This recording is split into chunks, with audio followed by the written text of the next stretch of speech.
Hi, Dr. Shook here, and this is tip number 3 of our 7 part video series on how to prevent hair loss with Hashimoto's and hypothyroidism. So we've already covered 2 tips that are really important in other videos, so if you haven't seen those, go back and watch them. But tip number 3 revolves around absorption of nutrients. Okay, so a lot of people, when they talk to me about hair loss, there's this fixation on vitamins and that we're deficient in something. Before you get into determining if that's appropriate for you or not, supplementing with additional vitamins, you need to understand and have a better idea of whether or not you can actually absorb what you're taking, right? So what I'm talking about here is absorption of any of your vitamins and nutrients in your digestive tract. So this is a really big problem with people that are hypothyroid. Most people are and that have Hashimoto's because they typically have a slow digestive tract. They have constipation is very common. They have all kinds of digestive issues with irritable bowel syndrome, and if they have Hashimoto's, those people are more likely to have other autoimmune conditions that can affect absorption, like Crohn's disease in particular, or celiac disease. So let's talk about a few different things with the digestive tract, like what causes you to have poor absorption. Well, there are a number of different factors that affect absorption, but this is something that really you have to critically analyze. If you want to have improved hair growth or the ability to improve hair, you have to be able to absorb your nutrients. You just can't take more because you're not going to absorb them, right? So one of the things is stomach acidity. You have to have adequate stomach acidity to break down your proteins and have the adequate stimulation of your gallbladder and your pancreas, so they release enzymes to break down the foods. With decreased stomach acidity, you're not going to absorb your nutrients well. And there's a lot of reasons you can have decreased stomach acidity. We see things like H. pylori, which is a bacterial infection of the stomach. We see things like poor vagus nerve function, which is actually one of our other topics we're going to discuss. There's a lot of different things that lower stomach acidity. Number 2, you have digestive enzyme insufficiency. And so what that means is basically the digestive enzymes that your body makes are not sufficient enough to break down the food that you're consuming. And most of the time, in my experience, it has been that it's not because the person doesn't have the capacity to make them, it's just because the gallbladder or the pancreas are not being adequately stimulated to release them. So digestive enzymes are another big problem with absorption. Another thing is do you have a healthy small intestine wall? And what I mean by that is you have to have a healthy small intestinal wall that can absorb the nutrients. So if you have chronic inflammation or things like celiac disease, these are things that can break down the small intestinal wall and cause you to have poor absorption. Okay, so you have to investigate and consider, can you absorb it? Is the health of the intestinal wall good or not? The next thing is the vagus nerve, and I had mentioned that earlier. Now, the vagus nerve originates in the brain. It travels to and innervates the entire digestive tract.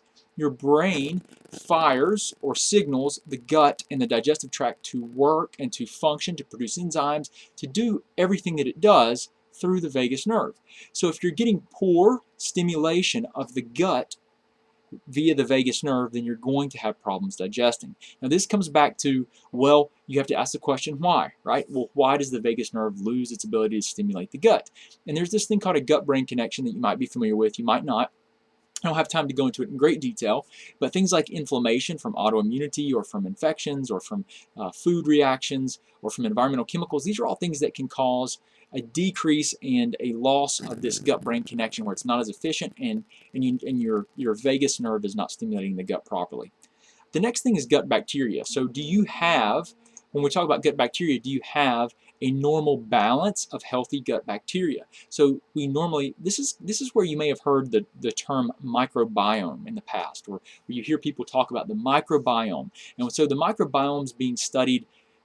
I mean, it's a very hot topic of research right now because we know that these gut bugs influence everything from from psychiatry, from our ability, our mood, to our cravings, to our immune function, to vitamin production, to everything. I mean, it's unbelievable what we're learning about these bugs in our digestive tract, right? Our bacteria. A lot of people have problems though where these bacteria overgrow through a lot of different reasons, through their diet, through antibiotic use, through medication use, through toxic exposures, through the use of all kinds of different things can influence and change our gut bacteria. So we get an overgrowth of opportunistic bacteria, and you get this imbalance, or what they call a dysbiosis. If that's occurring, that needs to be addressed. Now, sometimes people actually have gut infections where they have overgrowth of bacteria. We find that when we do fecal cytology testing, or it's a stool panel. We find that quite frequently. So that's a really important thing to consider, is gut bacteria. The next thing we look at, and that can affect absorption, are parasites. Now, unfortunately, parasites are a real thing, and I know it's kind of a a very scary thing to think about, that you might have bugs and things in your body that are parasitic, and that are living off of you, right, and that are growing. But that's a reality. That's something that is possible. Now, we find, I would say, 1 out of every 10 people that we do these fecal cytology profiles on, we find parasites, and they're waterborne parasites, and they're parasites that commonly you might consume, like you might get from vegetables, for example, because if something's raised in the dirt, right, there are animals and there are other things that can contaminate it, and can potentially lay eggs on it, so you can get exposed to it. And if you go swimming in a lake or wherever else, there's opportunity for you to be exposed to parasites. So we want to test for that, and we do that in our fecal cytology panels, but that can affect absorption. Now, another thing is, and we're almost done, is yeast. Now, yeast overgrowth is really common, and it is something that is tied to a number of different health problems. And in particular, yeast overgrowth is a lot more common in the hypothyroid, the Hashimoto's crowd, people that have those issues, because with decreased thyroid hormone and thyroid or thyroid hormone function, you have decreased gut motility. So they tend to not have a normal transit time. So their stool, as their food, as it's breaking down in the GI tract, it tends to stay there longer. And when it stays there longer than it should, it tends to overgrow with bacteria, yeast, and it sets a good environment for for an overgrowth of bacteria and fungus like yeast that we don't want. So yeast is a big problem as well for absorption. And the last thing I just want to mention too are these inflammatory bowel conditions like Crohn's, which is inflammatory bowel of the small intestine, primarily small intestine, and then also celiac disease. These are things that will dramatically affect the absorption. So here's the thing.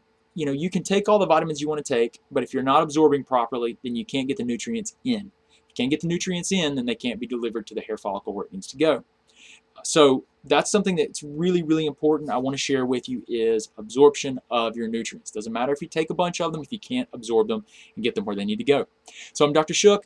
I hope this has been helpful, and stay tuned for, we're going to go, the next one is number 4. This was number 3 of our 7 reasons why, or tips on how to prevent hair loss with Hashimoto's and hypothyroidism. If you're trying to grow it back, the same thing. If you would like more information on this, I've got a 28-page guidebook with tons of videos and links to this particular program I put together, where we do a huge walkthrough. You can go to our website. If you click the link after this video is over, it'll take you to a website where you can look into that if you're interested. We only charge $7 for that guidebook, that 28-page guidebook, just to help us cover the cost of technology to make that available to you. So we just we just want to cover our technology costs, but we'll basically give you the guidebook. There's so many resources, and we go into so much more detail of this. But if you're interested in that, then I encourage you to go check it out and take a look. If not, just stay with us for the next few videos, and we'll finish these up and hopefully give you some good information to really make a positive impact on your health. But I'm Dr. Shook, and I really appreciate you guys coming. Stay tuned for our next video.